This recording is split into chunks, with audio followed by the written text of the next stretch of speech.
Therapists of Reddit, have you ever been genuinely scared of a patient, and why? Person on the other side. Went to my university's psych hospital due to suicidal ideation. Was 18 at the time. I was lobbed in with the under 22 group. And there's this fireman in his 20s who I'd learned through the grapevine, other nosy but patients, was bipolar. No biggie. We all got something wrong in there. Right. He was very quiet, decently attractive and kept to himself even in group sessions. He would always give me this penetrative, unblinking stare all day long. I'm very shy and hadn't spoken 2 words to the guy, maybe smiled in butting if I made eye contact, which I avoided due to the staring. In the main room, like a living room I guess for a psych ward, we'd all be hanging out and he'd sit across from me with a sketchbook. Honestly just thought he was butting time. Once you're committed you can't leave unless the doctor says so. Anyways, my mom comes to the hospital to visit me and she noticed the guy staring at me. She walks behind him while he's with his sketchbook and her entire body froze, like completely locked up, as if you're watching a video and press pause.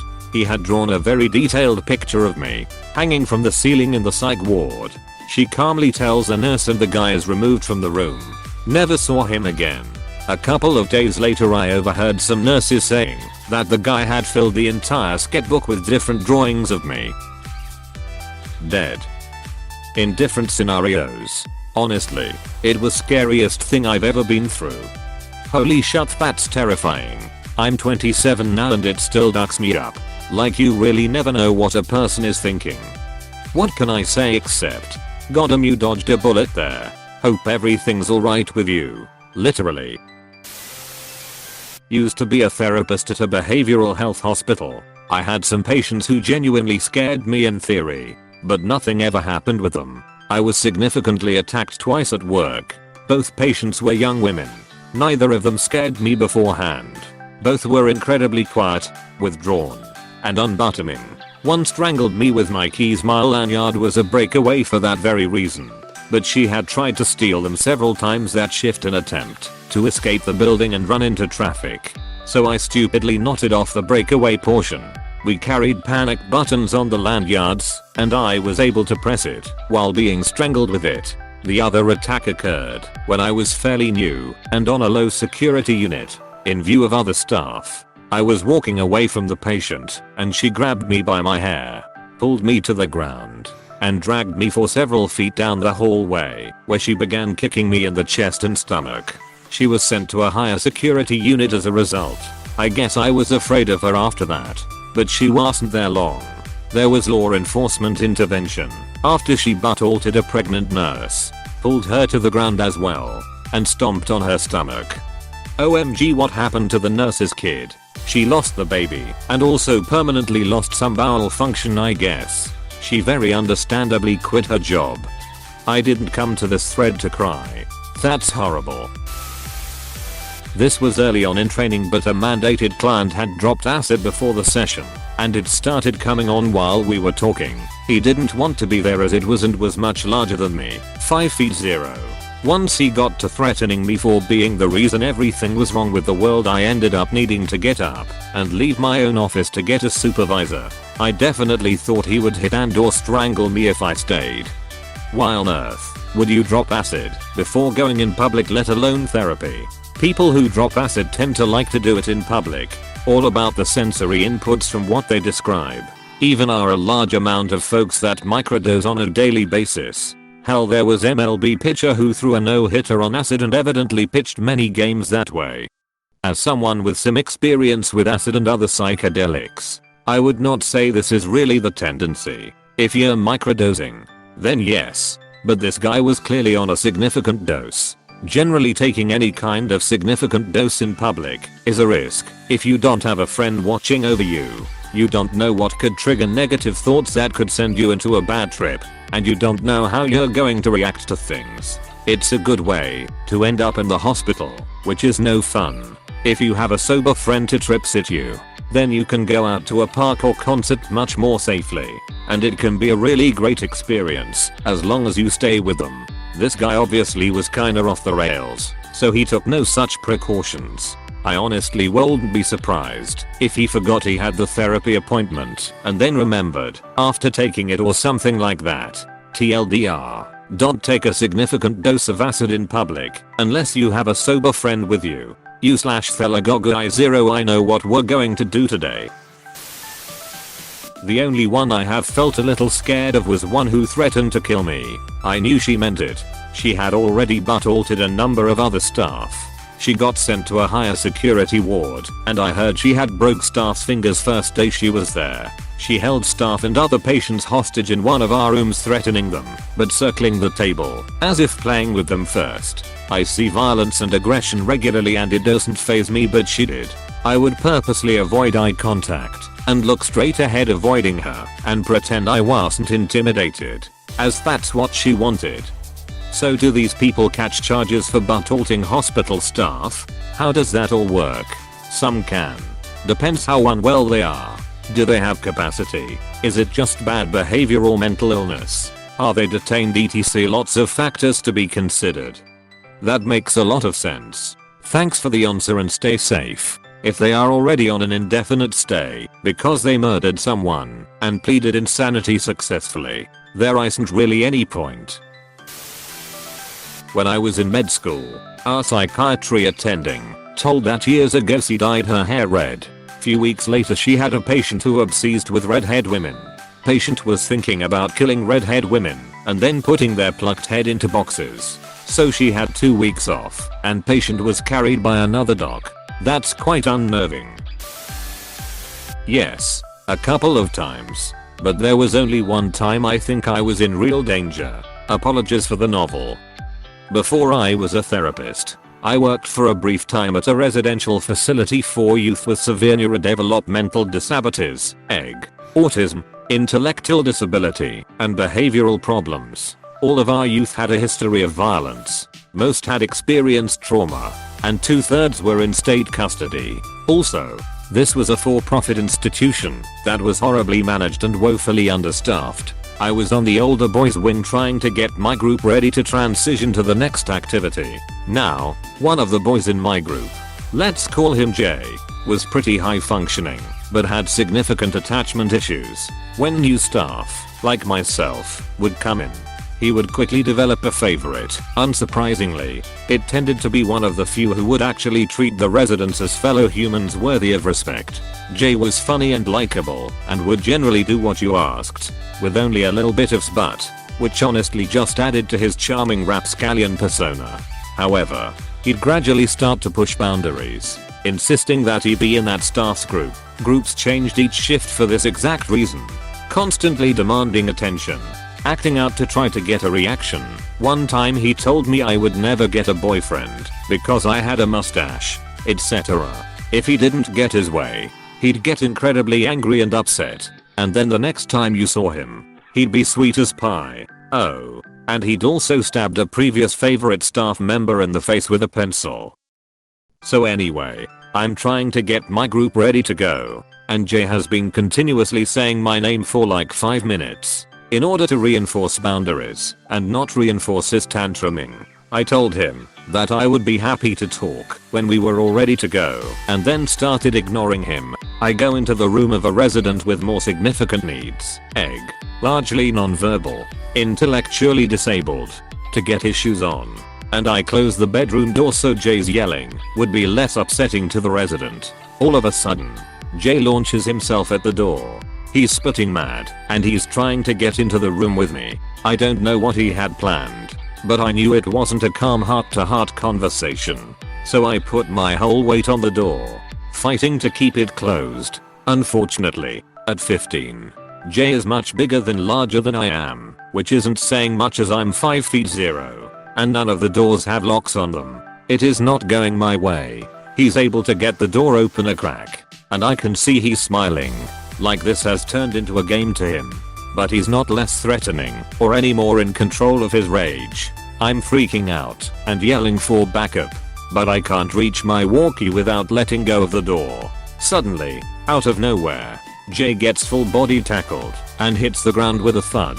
I take advantage of the opportunity to slam the door closed and send out a frantic emergency call on the walkie. When I finally walk shaking out of the room, I see Jay, still spitting mad, is being physically restrained by staff members and sporting a brand new bloody lip.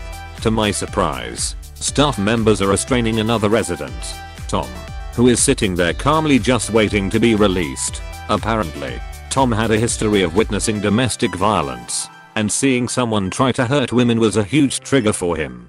So he had sprinted from his room, tackled Jay, and put him in a hold. Tom's parents thought that karate would help their oppositional, angry son more than therapy, so he knew what he was doing. Tom had to face the standard consequences for violence, physical restraint until no longer a threat, loss of privileges for that day, but I made sure to thank him. I really don't know what would have happened if Tom hadn't intervened. TL. Doctor, a karate wielding troubled teen saved me from a stabby, obsessive troubled teen who was having a "here's Johnny" moment. Most of the other times I was scared while working there involved potential minor injuries, scratching, hair pulling, or exposure to poop. I came out of my 2 months employment with so many poop stories. Seems kinda unfair to punish someone was doing a good deed and helping someone else in danger, but I'm no therapist and that's just my opinion. I'd like to hear the reasoning behind it. Yeah, I totally agree. Fortunately, Tom completely understood and was surprisingly chill about it. I think he was used to being punished for trying to protect someone, in terms of rationale. Part of it was that they didn't want to encourage vigilante justice. They didn't want residents to view themselves as the defenders of the counselors, and they definitely couldn't trust all, or even most, of the residents to reliably make the call about whether a situation was an emergency that needed intervention. It was not uncommon for residents to be physically dangerous or aggressive to staff, and another resident getting involved tended to escalate things. So, in general, it was far better that the other residents just got out of the way and were behaved during those situations, rather than trying to help. This situation was a clear exception. But, unfortunately, most of the staff members were not well trained enough to be able to apply the protocols with significant nuance. And even if they were, many of the residents got agitated about any perceived unfairness or leeway that others were given in the rules.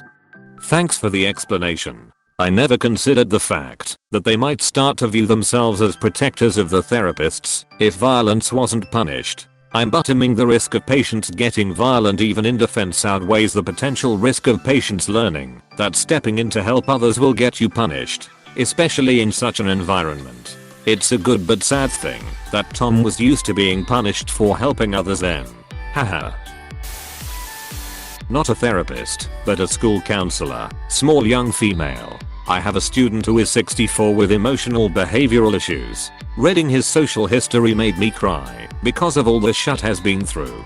So, of course, I have a soft spot for him. But his anger gets out of control, and it can be very scary.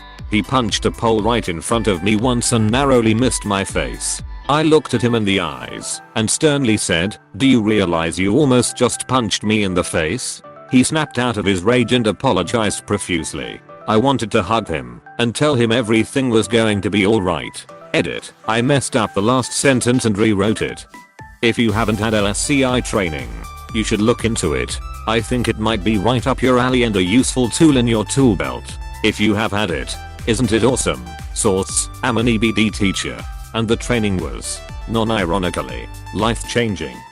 Yes, one of my coworkers is the behavioral specialist in our EBD unit and told us counselors the same. I intend to get it done as soon as possible. You are going to love it. I paid for it myself, and it was 100% worth it. If I had stayed in my old job, I would have offered to pay for my paras to take the training, again, out of my own pocket, and it is not cheap. I was pretty nervous when the drunk partner of a client backed me into a corner, and pretty goddamn sweaty when a violent sex offender with a good 80 pounds on me blocked my exit and told me he was going to kill me and my family. The one that really got me long term was a 15-year-old girl in a residential program I worked at. She had substance use issues, which is why she was there, but it was clear from the jump that she had deep mental health stuff stemming from her child. She had been adopted out of a Russian orphanage, where she and a younger sibling has been left in a crib alone for God knows how long. Covered in lice and shaved bald. She had a lot of expected attachment issues, but talking to her was like talking to a black pit full of hatred.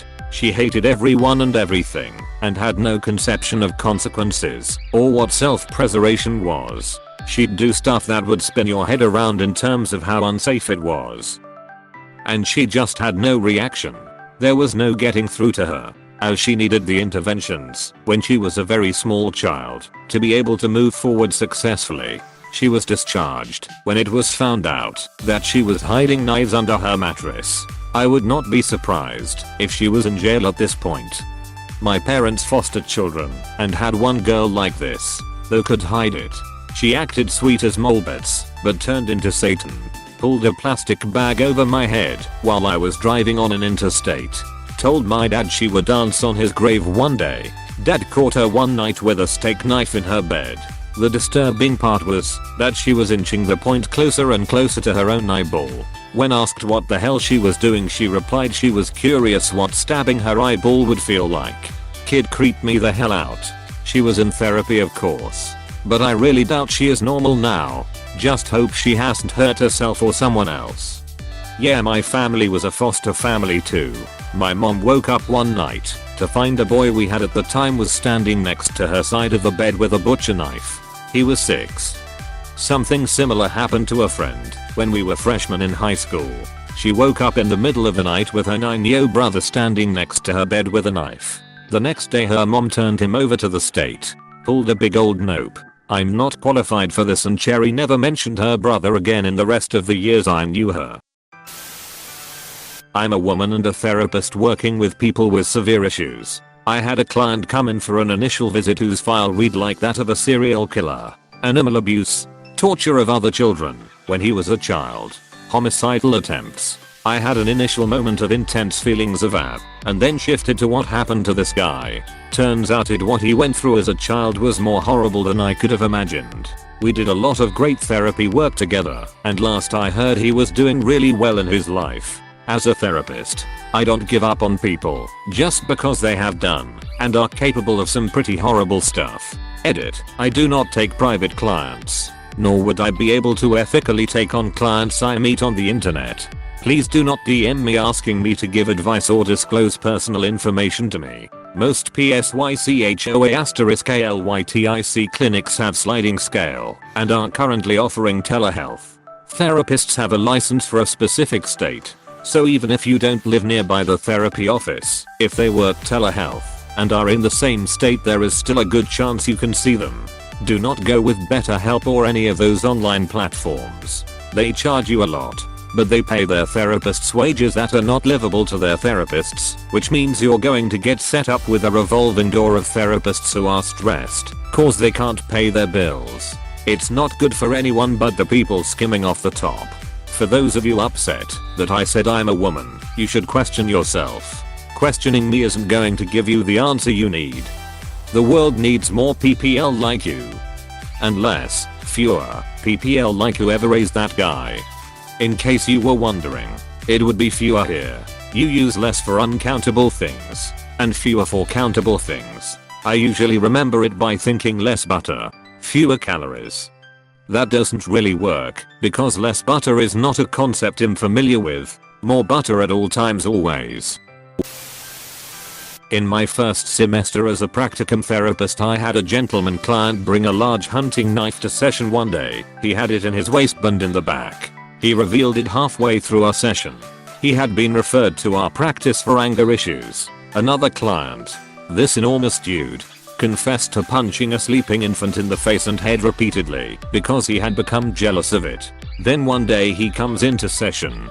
He seems more calm than usual, and as we discuss the previous week's session, he tells me about how much he hates his wife, and he had incidentally bought a gun to go deer hunting. We are in SoCal. That was the last session we had before he stopped coming. I still think about that guy a lot. I hope that baby's okay. When in doubt, report. I feel like if an enormous dude punched a sleeping infant in the face and head repeatedly, It's most definitely not okay. Probably dead or has brain damage. Client copped to it several years after it happened. Victim survived. That's the extent of what I know. It's scary because he was so damn charming and friendly, and then he lets this shut slip out toward the end of session. Did he say why he hated his wife? Yes. Enough to quit my job. Had high caseload of suicidal teens. Most were medicated and low risk, but had 2 kiddos who had several suicide attempts prior to me. And while under my watch, I was getting physically ill, not sleeping well, constantly worried. I tried to transfer them to a higher level of care, but our company was greedy and didn't want to transfer them and lose those funds. I ended up quitting on the spot for these kids to be given a trauma-focused therapist and get the help they needed. Best decision for both myself and those kids. Thank you for doing what was right and not caving to the system. I'm sorry you were put in that position. Wishing you well. Worked with a patient that complained of reoccurring night terrors about lobsters being boiled alive. He couldn't figure out what was causing them. The fact he killed his GF, chopped her up, and boiled her head didn't seem come to him as a reason he might be having these dreams. My only fear is the system will have to release him one day as they could never get him sane enough to stand trial. At what point do you stop waiting for the client to connect the dots and just say something like that? I can't speak to this person's experience or style, but I can tell you that I generally do everything I can to help the client come to the realization on their own. One of the most important skills for a therapist, this is just my opinion so nobody freak out, is being able to guide a person's thought process to reach the conclusion that is obvious to you, but foreign to them. If someone reaches a conclusion on their own, they believe it more and generally buy into treatment. If I just tell my clients what I think is wrong, I come across as some know-it-all hole. Sometimes you need to jump the gun if the person really can't get there, or you're worried they might be a risk to themselves or others. But generally speaking, I want the client to feel like they've made all of their progress on their own. It hasn't happened yet, but I dream of the day when a client completely beats their illness and doesn't think I had anything to do with it. I want my clients to realize that they've got the tools to face challenges without me. Quick question since you're here. For someone to be a therapist, do they need an undergrad degree of psychology before taking a grad school for counseling? Or can someone just go straight to counseling degree grad school having an related bachelor's degree? Thank you in advance, and sorry for the question.